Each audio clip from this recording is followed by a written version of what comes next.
guys? Just gotten back from Luxury Gaming.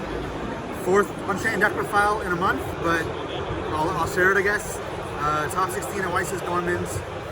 Crazy month to get 4 for 4 tops with one deck. Yeah, feeling good. I'll show you the deck though. Nice and quick because most of this is the same choices despite the new ban list. We just don't have to worry about Cashtira anymore. It's the same, it's the same, it's the same, it's the same, it's the same. Same, no disaster still, it's just really only good in the mirror. And I don't think it's common enough to play it. The bricks. It's the same, still really like this ratio, happy with that after Vancouver. These cards are insane when he gets like disrupted, obviously. I kept it thrust despite expecting to need more hand traps. I still wanted something for the mirror, and these are really good. And they're fine with other decks too. These were great. Only one talent, so I wanted to make space for hand traps. I thought there'd be a lot of Purely, so I wanted this as well. It didn't come up, but I'm so happy I had it. I played a lot of Purely. Best card. And then hand traps. Look at these are the most generic. There are arguments for Droll over this. This card's nuts, so obviously this is in there. But I want something to like beat, just like slow down tier, or just random decks, so expect a lot of rogue. With the way I lost, maybe Droll was better. This wasn't amazing, but the idea was just have 3 more hand traps, like mix the breakers and stuff. A little more spread out.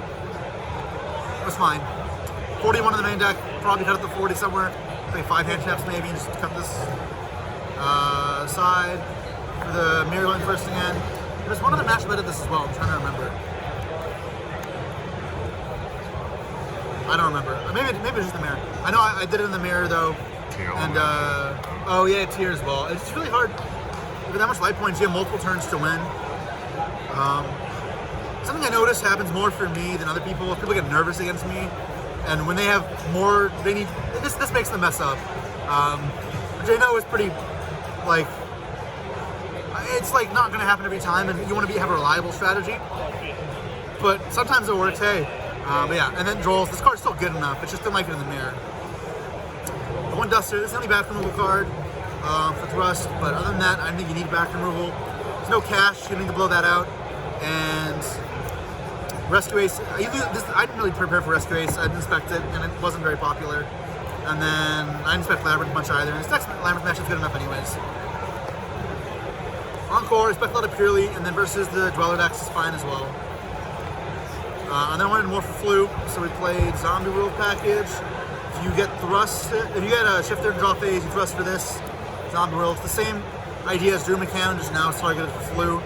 And this is for a Beaches combo, which is pretty much just, so Shavara says if it's someone from the hand, you can't only summon Fiends, but if you just summon from the deck, like go Triumph, Pop, and Special this, it works. The only things that lock you for the rest of the turn are Rikeya and Aruha. If you use either of those effects to pop, then you're locked, so just avoid doing that, and you can shoot out this. And then obviously it gives you follow-up as well, because it sends Shavara. Barrier for Thrust, expected a lot more hand traps, so despite, like before, I expected people to play board breakers before, which is why I didn't think this was necessary. But people were playing hand traps to stop me, and obviously this just seals games, and this is great. I'm putting these in the wrong spot. And then Change of Heart for the mirror, just again, wanted to have a second target over Thrust. And versus random decks, like, it's always clean up the field, so it's good. Like I'm playing versus a Punk deck that is going to end on Baron. Eating Baron so I can play is just fine. And usually trading 1 for 1 to those fields is okay. Extra deck. 3 Yama, I expected some Visceral decks, and that's really it. 2 Rage still, 1 Anguish still, 1 A-Bomb still. Griffin, which came up a little more this time with Muckracker. Because there were more Crow this event. Crow has been growing in popularity. When you get Kotton Shyama, you can't always get to the Caesar, especially when you're breaking the field. So this can be a decent backup option. I didn't summon it that much still, but I've been summoned it like 3 times, which is way more than I have in other tournaments. Unicorn, that's for the links. No Goddess still. That's the space. You usually do without it. Yeah. Zeus you still need for sure. Insane. Maybe play a second one if you don't play the last card. I still think you need 2 of this, even though this tournament I didn't summon 2. That's partially because I played only 1 mirror. And I went second both games. But when you go first in the mirror, I do like having the second one a lot. Even versus Chimera it can come up, though every time I played in this tournament didn't. I still absolutely would run two of this. When you want to get to this with the contract, sometimes you want to link one away, make a second pair on there. So I still like two.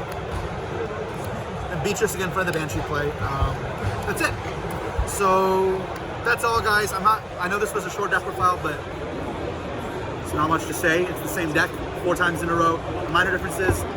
And honestly, this is almost obsolete as well. We have 2 weeks before AGOV, and no idea how we'll change the deck then, but we'll see in Indy if I'm still playing it. And that's all for now. Again, well, shouts to Card Market and Luxury Games, of course. Make sure to subscribe to the channel if you want to see more profiles in the future, and that's it. Peace.